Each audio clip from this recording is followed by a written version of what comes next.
consider the following grammar and answer these questions.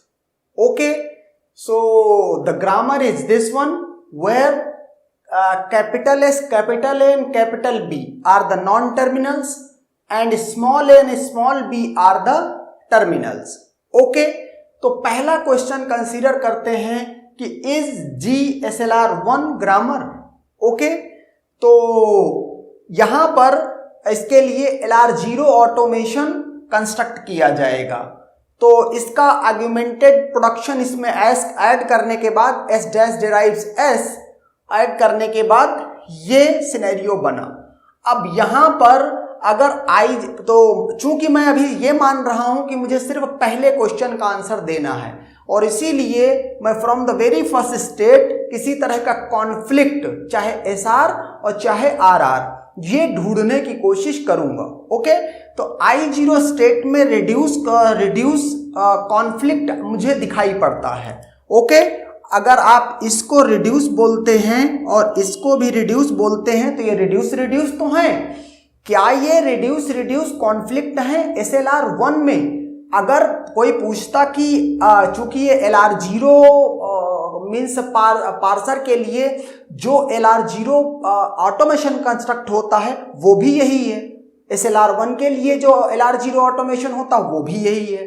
तो अगर कोई पूछता कि क्या ये ग्रामर LR0 है तो यहां पर रिड्यूस एंट्री मिली थी, क्लियर कट ये RR कॉन्फ्लिक्ट था. लेकिन SLR1 में क्या ये RR कॉन्फ्लिक्ट है? क्या इसको मुझे RR कॉन्फ्लिक्ट बोलना चाहिए? ओके, ये इस बात पे डिपेंड करता है कि इन जो रिड्यूस्ड आइटम है इनका ये लेफ्ट हैंड साइड है A और B, इन दोनों का इंडिविजुअली कंप्यूट करो. Follow of A and follow of B दोनों का इंटरसेक्शन लो. If both sets are mutually exclusive, या कह लो कि अगर दोनों के इंटरसेक्शन में कुछ भी कॉमन नहीं आता, it means this is not a RR conflict.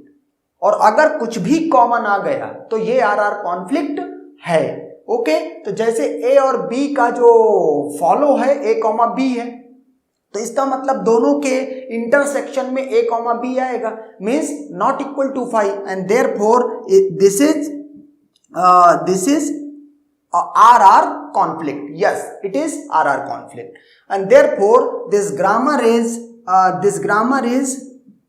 this grammar SLR1 grammar? No, this grammar is not SLR1 grammar.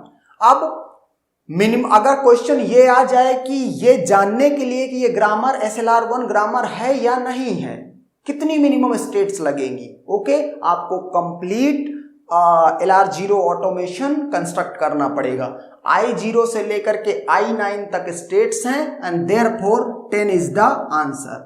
Okay, और capital C equal to I0 से लेकर के I9 तक. ओके, टोटल कॉन्फ्लिक्ट्स तो हमने तो अभी I0 में देखा है, और कहीं कोई कॉन्फ्लिक्ट की पॉसिबिलिटी है क्या? जहां पर सिंगल, जिस स्टेट में सिंगल LR0 आइटम है वहां तो कुछ देखने की आपको नीड ही नहीं है. क्यों नहीं है? क्योंकि कॉन्फ्लिक्ट होने के लिए कम से कम 2 आइटम या LR0 आइटम का होना जरूरी है. लेकिन I7 को देखो और I4 को देखो तो यहां पर जरूर बात की हो सकती कि क्या यहां पर शिफ्ट रिड्यूस टाइप का कॉन्फ्लिक्ट है, क्योंकि एक आइटम तो रिड्यूस्ड है. ओके, एक आइटम तो रिड्यूस्ड है, क्या शिफ्ट रिड्यूस कॉन्फ्लिक्ट यहां बन रहा है? तो अगर यहां देखो तो डॉट के बाद नॉन टर्मिनल है, यहां पर भी डॉट के बाद नॉन टर्मिनल है. डॉट के बाद जब नॉन टर्मिनल होता है तो एक्चुअल में गो टू एंट्री होती है, वो शिफ्ट एंट्री नहीं होती है. एंड देयरफॉर I4 में और ये I7 में किसी तरह का SR कॉन्फ्लिक्ट नहीं है और किसी स्टेट में कोई कॉन्फ्लिक्ट नहीं है. So total conflict 1 RR conflict. Okay, total इनएडिक्वेट states सिर्फ एक ही स्टेट थी I0 जिसमें RR कॉन्फ्लिक्ट मिला है and therefore total इनएडिक्वेट states 1. Okay, and that's done.